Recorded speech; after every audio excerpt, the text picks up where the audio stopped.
Hello and welcome to study IQ. मैं दिव्यांशी और आज मेरे साथ इस इंटरव्यू सेशन में जुड़े हैं मोहम्मद उसामा इब्न मंसूर जी, जिन्होंने 65 बीपीएससी में रैंक 96 हासिल की है अपनी फोर्थ अटेम्प्ट में। Welcome Usama ji to study IQ. Thank you ma'am. Usama ji, कैसा लग रहा है? चौथा अटेम्प्ट था आपका, काफी टाइम से इस एग्जामिनेशन के प्रयास में थे और आज जब रिजल्ट में फाइनल लिस्ट में आपका नाम है तो कैसी फीलिंग है? मैम अच्छा लग रहा है और इस रिजल्ट के लिए बहुत पेशेंटली मैंने वेट किया है। I have put in lot of efforts for this ma'am. Definitely Usama ji, ये बहुत बड़ा एग्जामिनेशन है, it requires lot of efforts. थोड़ा सा अपने बारे में बताएं इस एग्जामिनेशन की प्रक्रिया में आने से पहले।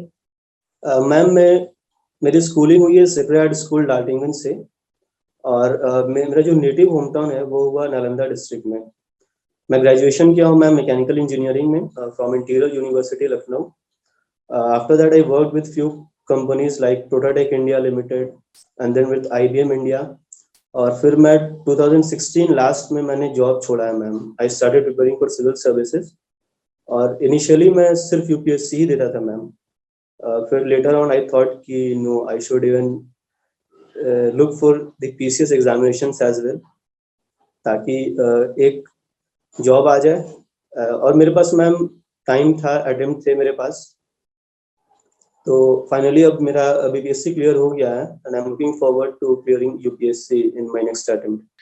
आई एम श्योर जैसे बीपीएससी एक बेहतरीन रैंक के साथ क्लियर हुआ है, वैसे यूपीएससी भी आपका क्लियर होगा, जो आपकी जिसकी तमन्ना रखते हैं। उसामा जी, अगर हम 2016 से आप इस प्रिपरेशन में हैं, अगर इस जर्नी की बात करें तो थोड़ा सा बताएं ये जर्नी कैसी रही है and how do you cope up, क्योंकि बहुत जरूरी होता है अगर आप एक अटेम्प्ट नहीं हो रहा है उसके बाद फिर इस एग्जामिनेशन साइकिल में आए और उसी मोटिवेशन और उसी कंसिस्टेंसी के हिसाब से आगे बढ़े। मैम इनिशियली जब मैं प्रिपेयर करना शुरू किया तो जैसे मैंने बताया था मैम, मैं सिर्फ यूपीएससी का प्रिपरेशन कर रहा था। तो 2017 में I gave my first attempt, तो मेरा प्री क्लियर नहीं हुआ। उसके बाद जब मुझे लगा कि हाँ थोड़ा जीएस वगैरह सब अच्छा हो गया मेरा, तो ma'am I started filling every form that came. Like I started giving examinations of railway, SSC, sub inspector examinations. इसमें मैम बहुत टाइम लग गया, किसी में इवेंचुअली मेरा हुआ भी नहीं ma'am final selection. Prelims clear होता था, मेंस क्लियर होता था और कहीं मैं फिजिकल में एलिमिनेट हो गया मैम, कहीं मैं फाइनली मेरिट लिस्ट में मेरा नाम नहीं आया। तो इन 2018 इटसेल्फ मैम मैंने फुल स्टॉप लगा दिया उस पर। I decided not to fill any form other than the PCS forms. Usama ji, यानी कि आप एकदम आपको पता था कि करना है तो बीपीएससी एग्जामिनेशन ही, और कोई बैकअप के बारे में आप सोच नहीं रहे थे जैसे पहले आप और फॉर्म्स वगैरह फिलअप करते थे। मैम वो जैसे बड़े लोग बोलते हैं कि अगर आप एक नाव पे सवार रहिएगा तो आप पार कर जाइएगा, तो I got myself stuck to that itself. Usama ji, आपने 64 का भी इंटरव्यू दिया और अभी जैसे हमने मेंशन किया कि 65 में आपका फाइनल लिस्ट में तो आ ही गया। तो अगर हम सभी अटेम्प्ट्स की बात करें तो what do you think has been the most important factor 65th BPSC के अटेम्प्ट में जो आप फाइनल लिस्ट में आए?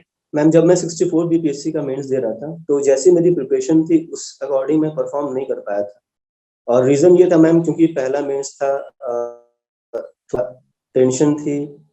तो जो स्टैट्स का क्वेश्चन होता है मैम GS1 में, तो आउट ऑफ 4 क्वेश्चंस हम लोगों को 2 क्वेश्चन करना होता है। तो क्वेश्चन सिलेक्शन में मुझसे थोड़ी प्रॉब्लम हुई मुझे, और इस वजह से मैं ऑलमोस्ट मैम 25 to 30 मार्क्स मेरे क्वेश्चन गलत हो गए। और मैम वो क्वेश्चन बनाने में बहुत टाइम भी लग गया मुझे, मेरा टाइम भी वेस्ट हो गया, उस वजह से मेरे IR के क्वेश्चंस भी छूट गए मैम।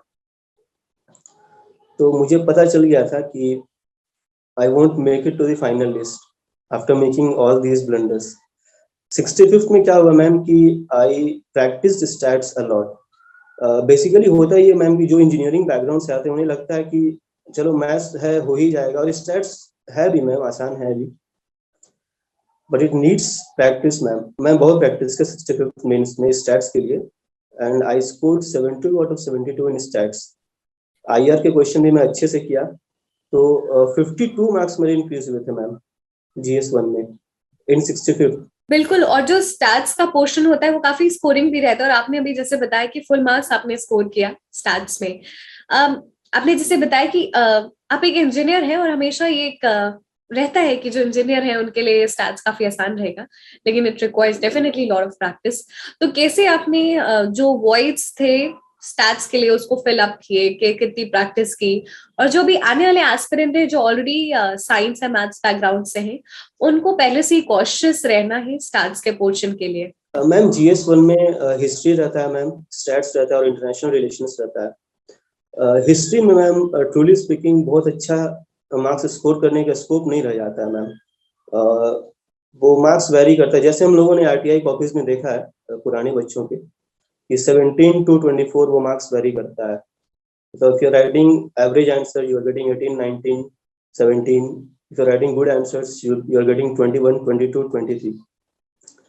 स्टैट्स में क्या है मैम कि वो उसमें कहीं मार्क्स कटना है नहीं, वो पूरा का पूरा या तो आएगा या तो जाएगा मैम।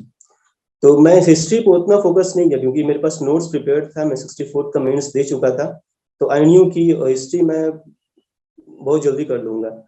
तो मेरा मेन फोकस स्टैट्स था मैम। एग्जाम के इवन 4 दिन पहले तक मैं सिर्फ स्टैट्स प्रैक्टिस करता था और IR बनाता था, और बाकी एग्जाम के कुछ दिन पहले मैं हिस्ट्री बस 1-2 बार रिवाइज कर लिया था।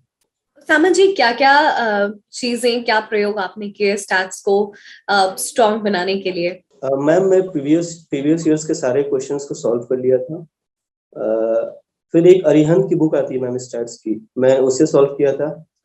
यूट्यूब पे कुछ टीचर्स हैं जो स्टैट्स के क्वेश्चन प्रैक्टिस कराते हैं स्पेसिफिकली फॉर BPSC, वो मैं प्रैक्टिस किया। मैं कुछ भी छोड़ना नहीं चाहता था मैम। मेरे एक फ्रेंड है अताउल हक, तो वो मेरे साथ उस वक्त रूम में थे। वो अभी BPRO है मैम, ब्लॉक पंचायत ऑफिसर। तो both of us practised stats together, तो आसान हो गया फिर मैम लास्ट में।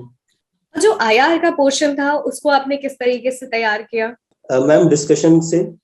उसके बाद ट्रूली स्पीकिंग स्टडी IQ के जो लेक्चर्स होते हैं करंट अफेयर्स के मैम, मैं उसे देखता था, मेंस में भी देखता था। प्रीलिम्स में मैम मैं उतना फोकस नहीं करता था यूट्यूब वीडियोस पे, बट मेंस के टाइम पे और खासकर इंटरव्यू के टाइम पे मैं स्टडी IQ के करंट अफेयर्स के वीडियोस देखता था, काफी देखा हूँ मैम। और उसके अलावा विजन की जो मंथली बुकलेट आती है मैम, मैं उसे पढ़ता था, और न्यूज़पेपर भी मैं पढ़ता था मैम। ट्रूली स्पीकिंग मैं रोज नहीं पढ़ पाता था, वो पॉसिबल क्योंकि वो बहुत टाइम टेकिंग होता है मैम। तो मैं पढ़ लेता था, अपने काम की चीजें पढ़ करके बाकी छोड़ देता था। सामा जी, अभी आपने वो न्यूज़पेपर का उल्लेख किया, और बिल्कुल डिफरेंट लोगों की अलग अलग स्ट्रैटेजीज रहती है न्यूज़पेपर पढ़ने की। आप कैसे न्यूज़पेपर पढ़ते थे? और एग्जामिनेशन में, क्योंकि अगर हम कई बार बहुत ज्यादा स्टैटिक ओरिएंटेड है, डायनेमिक पोर्शन भी होता है, लेकिन स्टैटिक ओरिएंटेड बहुत ज्यादा है BPSC, तो न्यूज़पेपर की कितनी रिलेवेंस है और किस तरीके से रिलेवेंस है, उसको कैसे कनेक्ट करना है एग्जामिनेशन पॉइंट ऑफ व्यू से? मैम BPSC के लिए मैं एडिटोरियल पढ़ता था मैम, फ्रंट पेज पढ़ता था, और इकोनॉमी वगैरह का जो पेज होता है मैम न्यूज़पेपर में, उसमें से जो जो मुझे डेटा मिलता था मैम, मैं उसे कोट करता था, मैं उसे नोट करता था, और फिर मैं उसे यूज करता था मैम अपने आंसर राइटिंग में। तो बेसिकली डेटा हो गया मैम, और किसी पर्टिकुलर पर्सन का कोई स्टेटमेंट हो गया, तो वो सब चीजें मैं नोट करता था। एडिटोरियल में अच्छे से पढ़ता था मैम। उसामा जी, जो बिहार सेंट्रिक करंट अफेयर्स रहते हैं उसको आप कैसे कवर करते थे? मैम मैं हिंदी न्यूज़पेपर लेता था बिहार के करंट अफेयर्स के लिए, दैनिक जागरण या प्रभात खबर। तो कोई स्पेसिफिकली ऐसा कोई एक न्यूज़पेपर नहीं था मैम, कभी मैं प्रभात खबर ले लिया, कभी दैनिक जागरण ले लिया। और इसके अलावा डिफरेंट प्लेटफॉर्म्स पे जो करंट अफेयर्स आते हैं, जैसे स्टडी IQ हो गया, ग्रेडअप्स हो गया, और भी कई सारे हैं मैम। तो बिहार रिलेटेड करंट अफेयर्स बहुत ज्यादा होता नहीं था मैम, कुछ ही कुछ होता था, मतलब 5 पेज, 6 पेज, 7 पेज। तो वो 7-8 प्लेटफॉर्म से जो मुझे मिलता था पॉसिबली, मैं वो सब कर लेता था। उसामा जी, आपका दूसरा इंटरव्यू था, अगर हम पहले इंटरव्यू और दूसरे इंटरव्यू की बात करें तो क्या चेंजेस आपने महसूस किए? पहले इंटरव्यू मैम बहुत नर्वस था मैं, और I was the last one to be interview. पहले इंटरव्यू मैम, तो मुझे उतना टाइम मिला नहीं था, 8 से 10 मिनट मैक्सिमम मेरा इंटरव्यू चला था, 64th वाला। और उस इंटरव्यू में मैम डाइवर्सिटी नहीं था, मतलब सिर्फ ऑप्शनल पे इंटरव्यू शुरू हुआ, कंक्लूड हो गया। लेकिन 65th वाला जो इंटरव्यू था मैम, तो I was the first one to be interview, और वो इंटरव्यू बड़ा डायनेमिक रहा मैम। मतलब questions were asked from current affairs, from my optional anthropology, from my graduation, few GS questions were also there, questions on hobby. तो बहुत mix type के questions थे ma'am, और काफी देर चला भी था। तो मुझे लग गया था बाहर निकलने के बाद कि I am going to make it this time surely. Usama ji, अभी आपने मेंशन किया कि आपका जो ऑप्शनल है वो एंथ्रोपोलॉजी था। क्या मैं पूछ सकती हूँ कि क्यों एंथ्रोपोलॉजी ऑप्शनल, और जब हम ऑप्शनल के लिए आंसर्स लिखते हैं तो क्या ध्यान में रख के लिखना है? मैम एंथ्रोपोलॉजी ऑप्शनल इस वजह से क्योंकि एक तो इसका सिलेबस छोटा है, दूसरा इसमें हमें सोसाइटी के बारे में भी जानने को मिलता है मैम, और थोड़ा बायोलॉजी वाला पार्ट भी था, जैसे हम लोगों ने स्कूल में ही पढ़ा है। तो इंटरेस्टिंग था, सिलेबस छोटा था, और आसानी से होने लायक था, मुझे लगा ऐसा। तो इस वजह से मैंने लिया था एंथ्रोपोलॉजी। और मेंस के आंसर राइटिंग की बात की जाए मैम, तो first thing that I did was कि मैं सारे प्रीवियस ईयर क्वेश्चंस को सॉल्व किया था। उसके पहले मैं ऑब्वियसली मैं पढ़ चुका था, कई सारे सोर्सेज थे, जैसे मैं ब्रेन ट्री से पढ़ा था, वैद सर के नोट से मैं पढ़ा था, विवेक भास्मी का एक नोट्स आता है उससे मैं पढ़ा था, पी नाथ की बुक आती है मैम, फिजिकल एंथ्रोपी से पढ़ा था, बी एम दास की बुक में पढ़ा था, ट्राइबल इंडिया एक बुक है मैम एलपी विद्यार्थी की, वो मैं पढ़ा था, और एक विजय सर हैं करोल बाग में, उन्होंने भी उनके पास भी मैं पढ़ा था मैम कुछ दिन, ऑलमोस्ट 9 to 10 डेज में पढ़ा था वहाँ। और सबसे बड़ा रोल इसमें मैम मेरे एक फ्रेंड का है, Ameeb Ranjan, he is also preparing for UPSC and PCS examination. उसने बेसिकली मुझे गाइड किया था मैम, इनिशियली उसने मुझे गाइड किया, और अच्छे से उसने मुझे बताया भी सब चीज़। तो आसानी से हो गया था मैम, दिक्कत नहीं हुई मुझे। मैं लिखता बहुत था, मेरे जो नोट्स थे एंथ्रोपोलॉजी के, मैं उसे 6 से 7 बार लिख चुका हूँ पूरे नोट्स को। तो मैं राइटिंग पे मैं बहुत मेहनत किया था। उसामा जी, जब हम एंथ्रोपोलॉजी ऑप्शनल की बात करते हैं तो कैसे आंसर्स लिखने चाहिए, और क्योंकि ऑप्शनल एक बहुत इंपॉर्टेंट चंक है आपके पूरे एग्जामिनेशन का, तो ऑप्शनल के आंसर्स आप कैसे लिखते थे? मैम मैं कोशिश करता था वैसे क्वेश्चंस को सिलेक्ट करने का जिसमें डायग्राम बनाने का स्कोप हो, और अगर डायग्राम नहीं भी बना पा रहे हैं तो कुछ रिप्रेजेंटेशन सॉर्ट ऑफ उसमें बनाकर दे सके। और अगर सोशल पार्ट की बात की जाए तो वैसे क्वेश्चन जिसमें मेरे पास केस स्टडीज अवेलेबल हैं, ताकि मैं उसे कोट कर सकूं।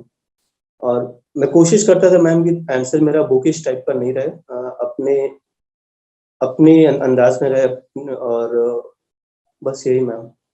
उसामा जी, हमने प्रीलिम्स, मेंस और इंटरव्यू ऑप्शनल की बात कर ली। अब हम सेशन के एंड में आ चुके हैं। आप कुछ फाइनल वर्ड्स, टिप्स, सजेशन सभी को देना चाहेंगे? Yes ma'am. मैम ये प्रिपरेशन ऐसा है जिसमें टाइम लगता है। इट इज नॉट 100 मीटर और 200 metre race, it is a marathon. तो आपको स्लोली स्लोली आगे बढ़ना है, रुकना नहीं है, और फ्रस्ट्रेट नहीं होना है, क्योंकि ऐसे बहुत सारे मौके आएंगे मैम जब लगेगा कि नहीं यार अब नहीं होगा, छोड़ देते हैं ये सब चीज। और बहुत तरह की चीजें हैं ma'am, people will jeer at you, people will make mockery of you, ये ऐसा होता है, सबके साथ होता है, I am not an exception to that. But you have to believe कि नहीं हम मतलब आई कैन डू दैट। तो अगर ऐसा है तो you are surely going to do that, और be sincere to you, be truthful to you, do not waste your time, that's it ma'am. बिल्कुल, बी सिंसेयर। एंड ये बहुत बड़ा एग्जामिनेशन है, चुनौतियां भी बहुत हैं, लेकिन आपको ये डिसाइड करना है कि अगर आपने ये रास्ता चुना है तो उसको पूरा भी आपको करना है, मंजिल तक भी आपको पहुंचना है, चाहे जितने भी रास्ते में कांटे आए, आपको उसे पार करना है। Thank you so much, Osama Ji, for joining us in this interview session. The entire team wishes you good luck and good health. Thank you.